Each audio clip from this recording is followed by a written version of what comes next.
نحمده ونصلی علی رسولہ الکریم۔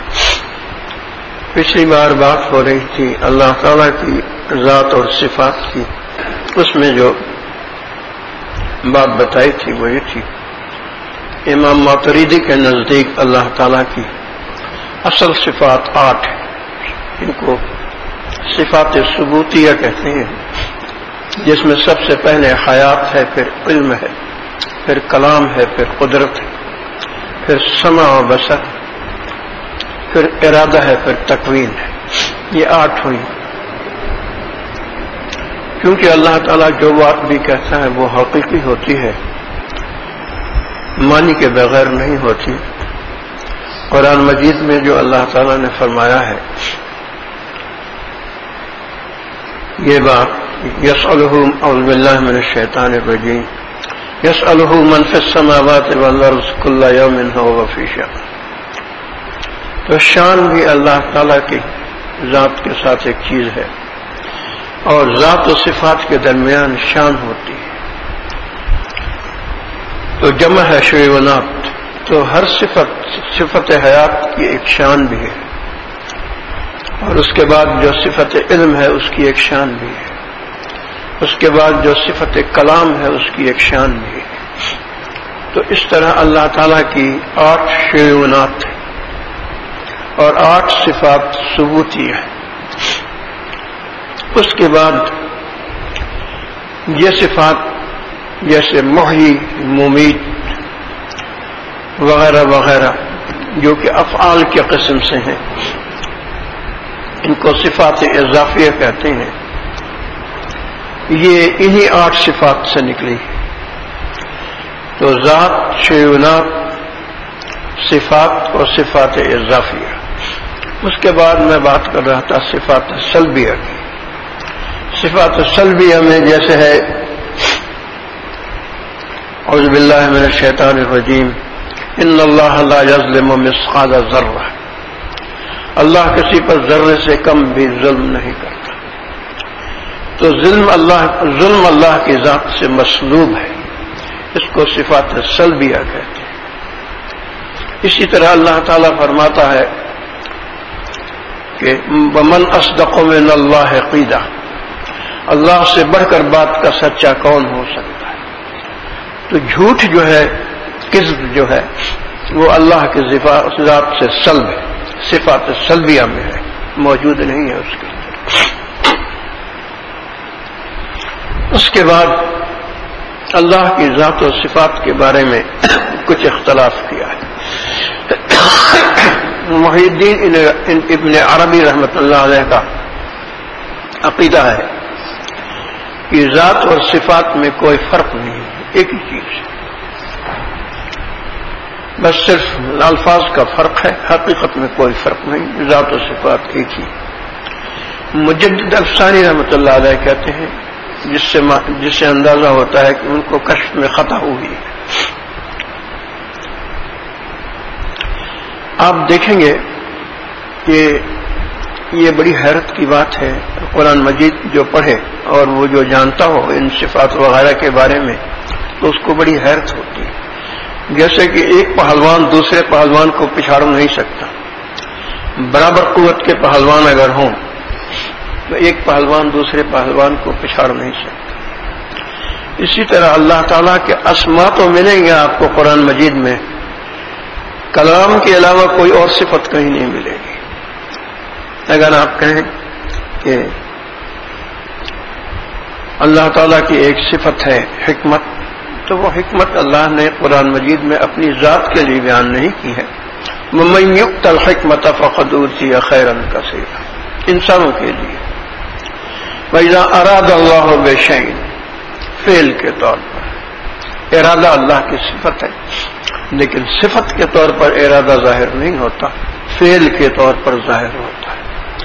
تو یہ بڑی حیرت کی بات ہے کہ اس صفت کلام میں کوئی اور صفت داخل نہیں ہو سکتی، جیسے ایک پہلوان دوسرے پہلوان کو پچھاڑ نہیں سکتا۔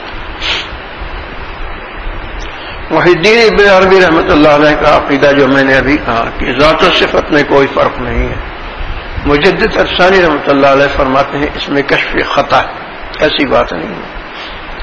ذات علیحدہ ہے، صفت علیحدہ ہے۔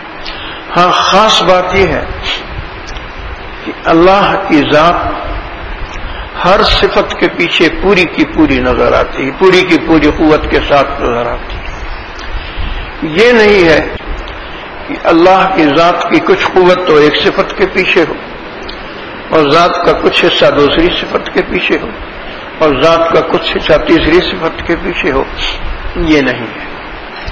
یہ اللہ کے کمالات میں سے ہے کہ ہر صفت کے پیچھے پوری کی پوری ذات ہوتی ہے۔ اس بنا پر ان کو غلط فہمی ہوئی کہ ذات و صفت ایک ہی ہے، حالانکہ ایسی بات نہیں ہے۔ صفات مختلف ہیں، ذات مختلف چیز ہے۔ ذات کو مخلوق سے کوئی مناسبت نہیں ہے، صفات اور اسما کو مخلوق سے مناسبت ہے۔ یہ یہاں تک بات پچھلی بار کہنی تھی لیکن وہ رہ گئی کہ جو صحیح عقیدہ ہے وہ یہ ہے جو مجدد الفسانی رحمۃ اللہ علیہ فرماتے ہیں کہ ذات ہر صفت کے پیچھے پوری کی پوری قوت کے ساتھ موجود ہوتی ہے۔ یہ نہیں ہے کہ وہ بٹی ہوئی ہے، ذات کا کچھ حصہ اس صفت کے پیچھے تو ذات کا حصہ کچھ حصہ اس صفت کے پیچھے تو ذات کا کچھ حصہ اس صفت کے پیچھے، ایسا نہیں۔ اس کے بعد جو بات آج کہنی ہے حضرات، یہ بات دینی تحریروں میں آتی ہے، شاید حدیث شریف ہے، میں نے کہیں پڑھا میں لیکن میں بھول رہا ہوں، اس لیے دینی تحریر کہہ رہا ہوں کہ تحشرون کما تموتون، تمہارا حشر اس حال پر ہوگا جس حال پر تم مرو گے، وتموتون کما تحیون، اور مرو گے اس حال پر جس حال پر زندگی تم بسر کرو۔ آج اگر آپ جا کے کسی قبرستان پر چند گھنٹے گزاریں تو دیکھیں گے کتنے لوگ آ رہے ہیں، کلین شیو ہے، وہ زندگی گزاری کلین شیو۔ تو ہدایت و توفیق تو اللہ کے ہاتھ میں ہے نا، یہ تو نہیں کہ موت کے وقت ہدایت دے دو۔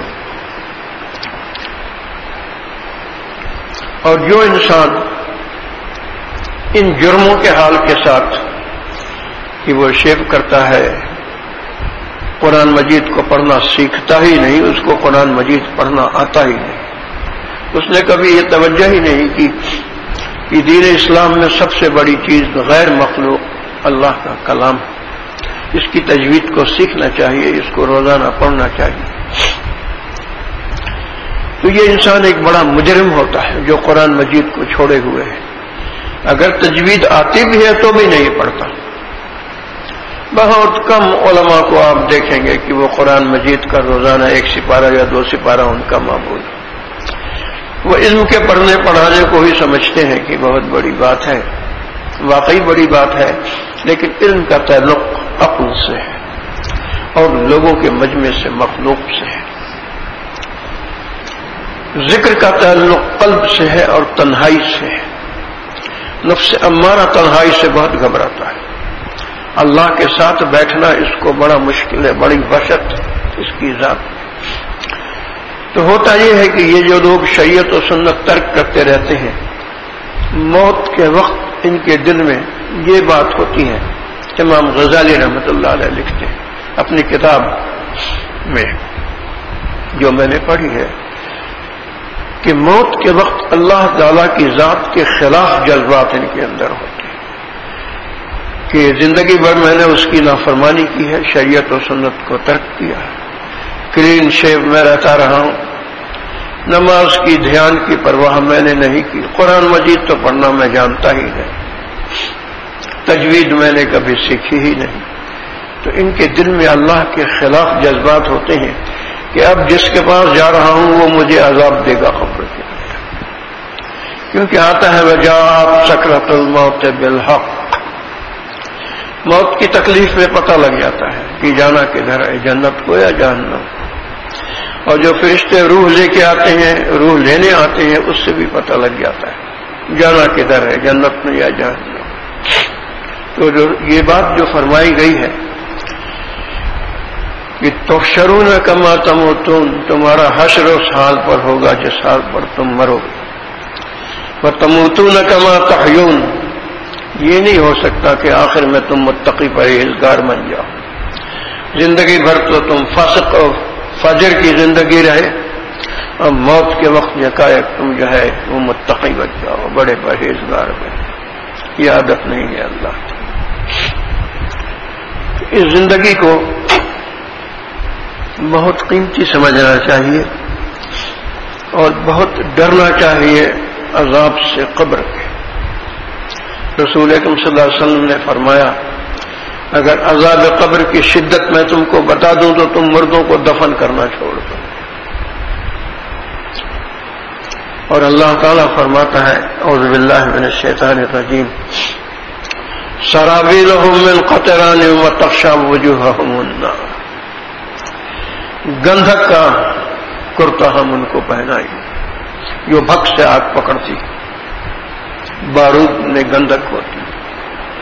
وتغشی وجوہہم النار, اور چہرے پر آگ کی لپیٹیں ہوں. دوسری جگہ فرماتا ہے اصحاب الجنت یومئذ خیر مستقرا واحسن مقیلا. جن لوگوں نے عزم کیا اس دنیا کی زندگی میں کہ مجھے ہر حال میں جنت میں جانا ہے, اللہ کی عبادت زیادہ سے زیادہ کرنا ہے اور اپنی اس کمزور ظلم پر ظلم مجھے نہیں کرنا ہے, مجھے اپنے آپ کو بچانا ہے عذاب قبر سے, حشر کے عذاب سے. یہ بڑے عقل مند لوگ ہیں کیونکہ یہ جسم بہت کمزور ہے, یہ مچھر کا ڈنک نہیں برداشت کر سکتا.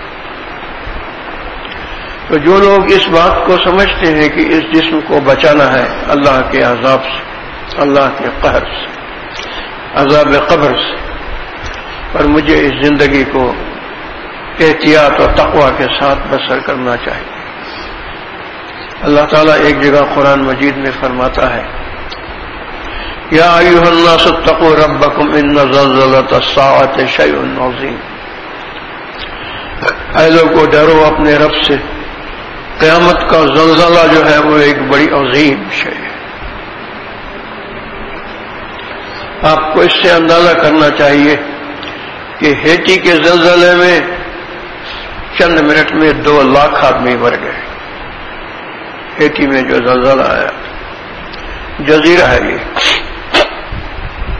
یہ میرا ذاتی خیال ہے, میں اس کی اشاعت نہیں کرتا کیونکہ جہاں جہاں قرآن مجید میں دیکھو وَأُزْلِفَتِ الْجَنَّةُ لِلْمُتَّقِينَ, جنت قریب کر دی جائے گی اتقیاء کی.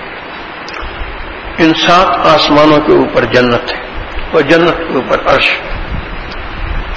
تو اللہ تعالیٰ فرماتا ہے کہ جنت کو ہم قریب کر دیں گے متقین, اور ہر جگہ ہے وَبُرِّزَتِ الْجَحِيمُ لِلْغَاوِينَ, اور جہنم پر سے پردہ ہٹا دیا جائے گا غاوین. تو یہ جو آپ سنتے ہیں برمودا ٹرائنگل یا یہ جزیرے جن کی میں بات کر رہا ہوں, یہ برمودا ٹرائنگل کے بہت سارے جزیرے ہیں جنوبی شمالی امریکہ کے درمیان. اسی طرح بحر الکاہل جہاں ختم ہوتا ہے قطب جنوبی میں, وہاں ایک تعداد ہے جزیروں کی, ان کو کہتے ہیں شیطانی جزیرے. آج تک کوئی ہوائی جہاز, کوئی کشتی, کوئی جہاز, کوئی انسان برمودا ٹرائنگل کو قطع نہیں کر سکتا, فوراً وہ کھینچ لیتا ہے اپنے اندر. اور بعض لوگوں نے یہ بتایا ہے کہ گھڑی 1 منٹ پیچھے ہو جاتی ہے اور ہمیں ایک بڑا غار نظر آتا ہے جس کے اوپر آگ کی لپیٹیں, کناروں سے آگ کی لپیٹیں نکل رہی. تو ذاتی میرا یہ خیال ہے, اور میں یہ نہیں کہتا کہ لوگ اپنا عقیدہ یہ بنائیں, نہ میرا یہ عقیدہ ہے. معلوم نہیں کہاں ہے جنت, معلوم نہیں کہاں ہے جہنم, جتنی خبریں ہیں اتنی ہیں, لیکن جہنم میں زمین کے نیچے ہے میرے خیال میں. یہ جو برمودا ٹرائنگل ہے اور یہ جو شیطانی جزیرے ہیں بحر الکاہل کے, کوئی گزر ہی نہیں سکتا, وہاں سے کھینچ لیتے ہیں, جلا لیتے ہیں. بڑے سے بڑا جہاز ہو, پانی کا یا ہوائی جہاز, کتنا ہی اونچائی پہنچ رہا ہو, کھینچ لیتے ہیں اس کو فوراً. اور برمودا ٹرائنگل کا تو یہ حال ہے کہ ہر دم اس میں سے چمکتی ہوئی گول پلیٹیں نکلتی رہتی ہیں ہر وقت اس میں سے. اور ان کو کہا گیا ہے کہ یہ فرشتے ہیں اصل میں جو جہنم کے آتے جاتے رہتے ہیں.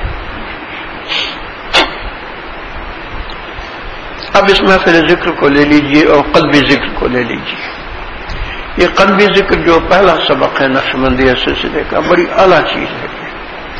تمام نقشبندیہ سلسلے کے بزرگوں نے ابتدا سے لے کے آخر تک اپنے پہلے سبق یعنی قلبی ذکر کی تعریف کی.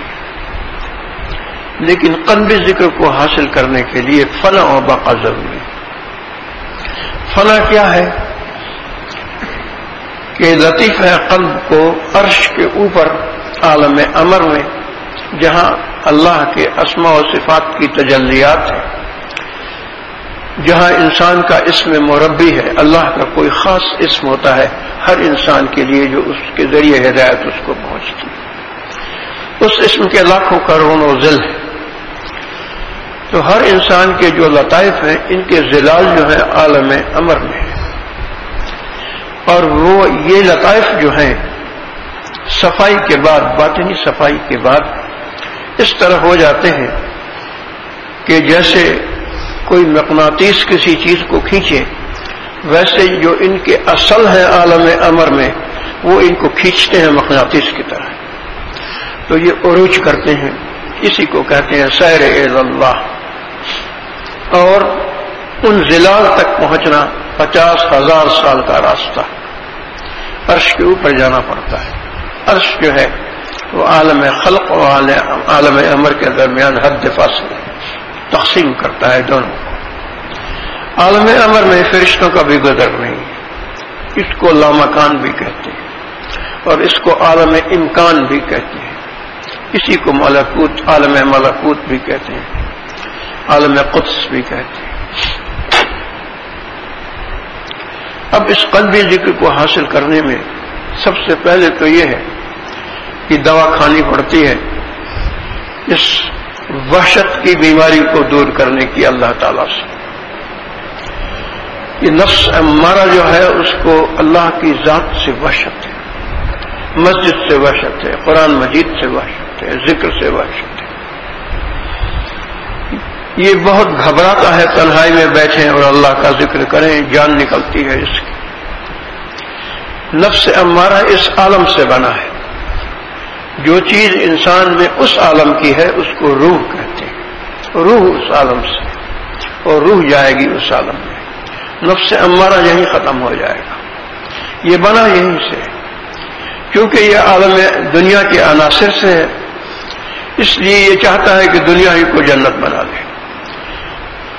حلال کے ساتھ ہو یا حرام کے ساتھ ہو، لذات کو دنیا کی حاصل کرنا، حلال طریقے پہ ہو یا حرام طریقے پہ ہو، بس دنیا کی لذات حاصل کرو. خوب سو آرام کرو، جسم کو تھکن نہ ہو کوئی، رات کو میٹھی نیند سو. جاگنا جو ہے وہ ذرا دور کی بات ہے. اس کے لیے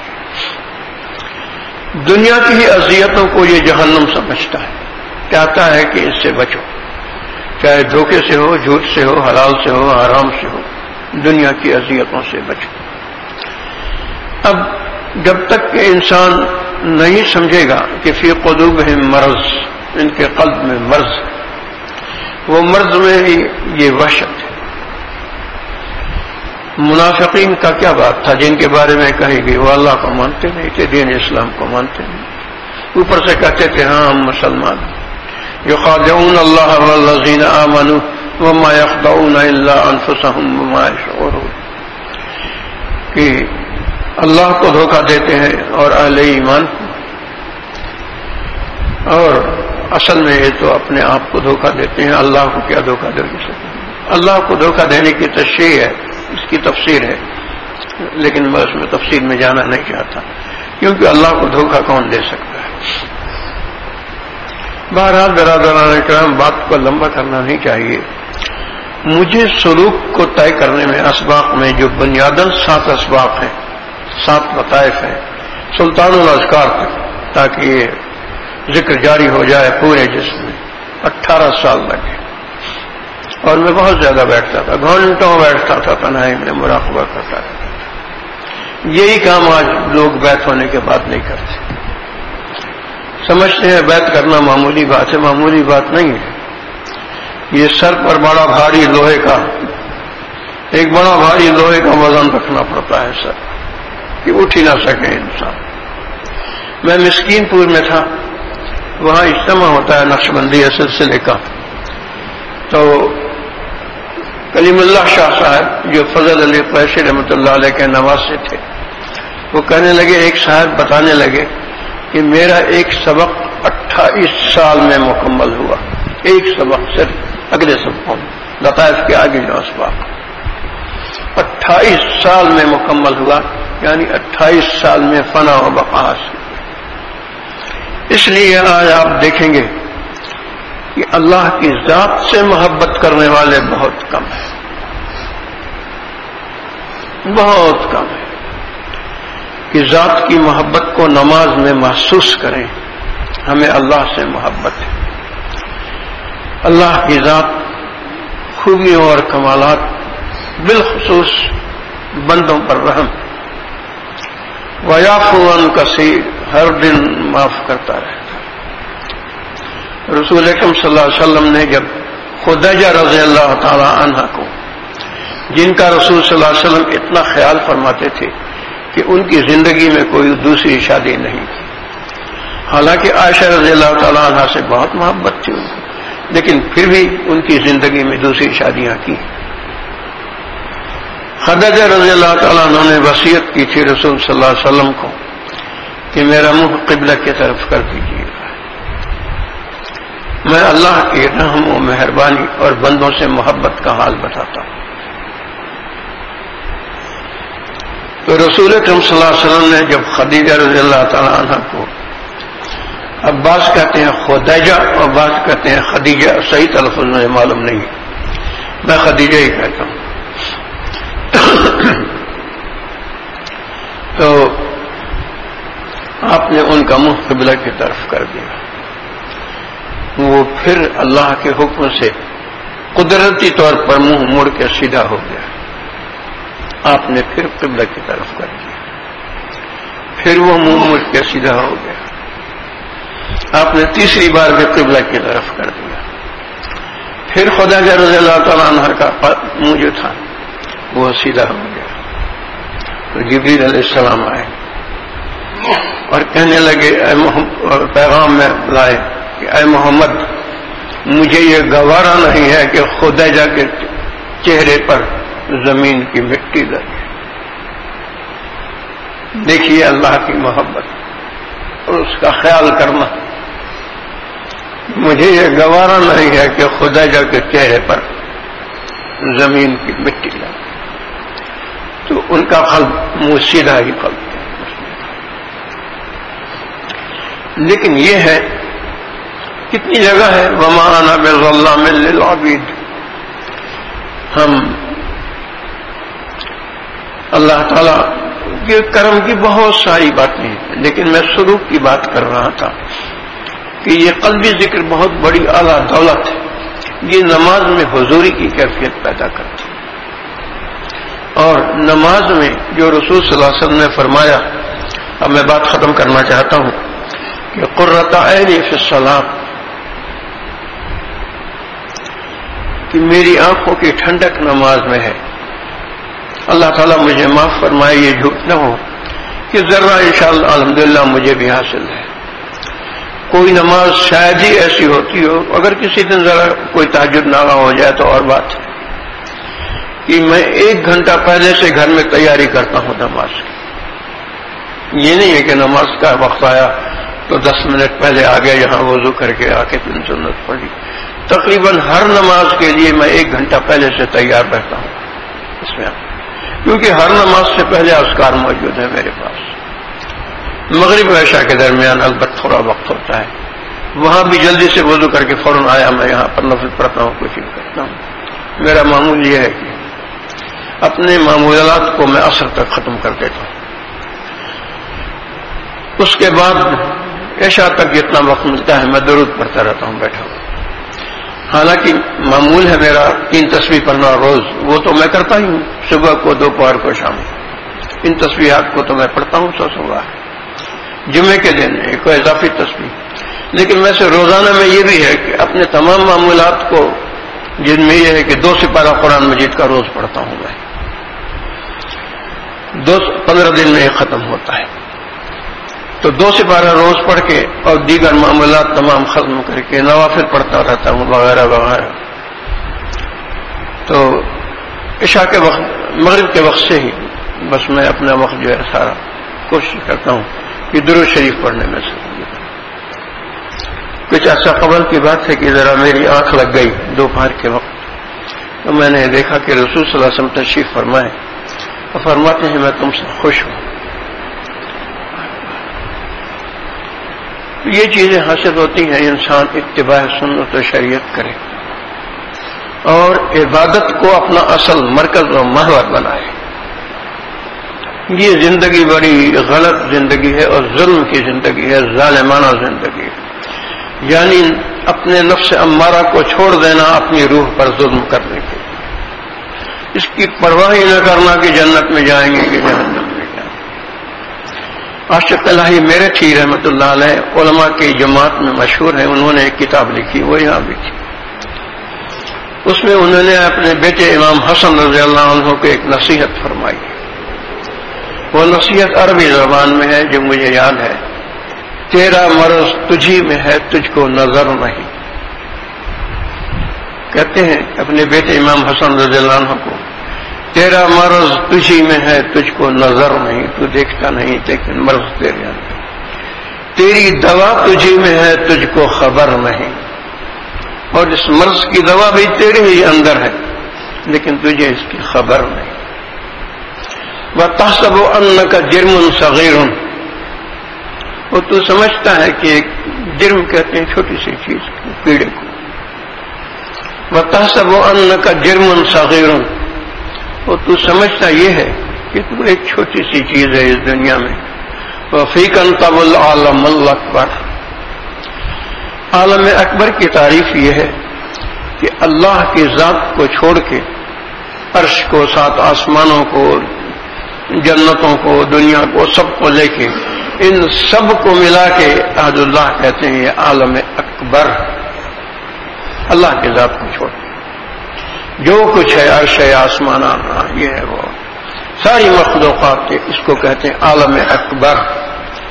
اور جو کچھ عالم اکبر میں ہے وہ سب کچھ انسان میں ہے، اس لیے انسان کو کہتے ہیں عالم اصغر.